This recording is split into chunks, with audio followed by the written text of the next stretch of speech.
सुप्रभात बच्चों। आज हम कक्षा 6 में अध्याय 13 का अध्ययन करेंगे। ये पाठ है समास। समास के बारे में पढ़ेंगे। समास क्या होते हैं, समास किसे कहते हैं, समास विग्रह किसे कहते हैं, इन सब के बारे में हम पढ़ेंगे। ये कुछ उदाहरण दिए हुए हैं, जैसे दश है आनंद।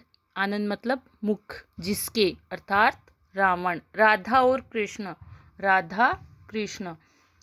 तो ये जो उदाहरण है, ये शब्द अथवा पदबंधों को संक्षिप्त करके नए शब्द जैसे दशानंद, राधा कृष्ण, महात्मा ये बनाए गए हैं।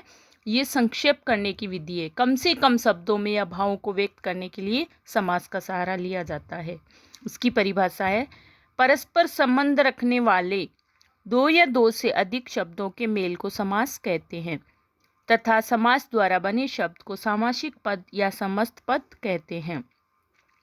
समास द्वारा बने शब्द को सामासिक पद या समस्त पद कहते हैं। प्रत्येक सामासिक पद में दो पद होते हैं। पहले पद को पूर्व पद तथा दूसरे पद को उत्तर पद कहते हैं। सामासिक शब्द को समस्त पद भी कहते हैं। जैसे सामासिक पद है भयभीत, इसका पूर्व पद है भय और उत्तर पद है भीत। अब समास विग्रह क्या होता है? जब समास से बने शब्द के दोनों पदों को अलग अलग किया जाता है तो उसे समास विग्रह कहते हैं। जैसे माता पिता, समस्त पद का विग्रह, इसका विग्रह करने पर आएगा माता और पिता। इसके कुछ उदाहरण दिए हुए हैं, जैसे गंगा जल, गंगा का जल, विग्रह करेंगे तो गंगा का जल। अब है समास की भेद। समास के 6 भेद होते हैं।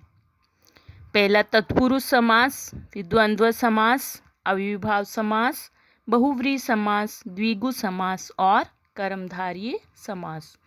तत्पुरुष समास कौन सा होता है? तत्पुरुष समास में जिस समास में उत्तर पद प्रधान होता है उसे तत्पुरुष समास कहते हैं। उत्तर पद यानी बाद वाला। और कारक चिन्हों का लोप होता है। इसमें जो कारक चिन्ह यानी विभक्ति चिन्ह लगे होते हैं कारकों के, उनका लोप हो जाता है। जैसे अकाल पीड़ित है तो उसका समास विग्रह होगा अकाल से पीड़ित, यानी से का यहाँ पर लोप हो गया है। द्वंद्व समास, जिस समास में दोनों ही पद प्रधान हो वह द्वंद्व समास होता है। इसमें और, या, तथा, एवं आदि शब्दों का लोप हो जाता है। जैसे खरा खोटा, भला बुरा, खरा या खोटा, भला या बुरा, तो ये बीच वाला या है, इसका लोप हो जाता है। अविभाव समास, जिस समास में पहला पद अव्यय होता है वह अविभाव समास कहलाता है। जैसे गली गली, हाथों हाथ। गली गली मतलब एक गली से दूसरी गली, हाथों हाथ मतलब हाथ ही हाथ में, तो ये पहला पद है, ये अव्यय होता है। फिर है बहुव्रीहि समास, जहाँ पूर्व और उत्तर दोनों ही पद गौण होते हैं और किसी तीसरे पद की प्रधानता हो उसे बहुव्रीहि समास कहते हैं। जैसे लंबोदर, इसका समास विग्रह लंबा है उदर जिसका, यानी पेट जिसका, अर्थात गणेश भगवान के बारे में कहा गया है, यानी तीसरा पद प्रधान है, इसलिए ये बहुव्रीहि समास है।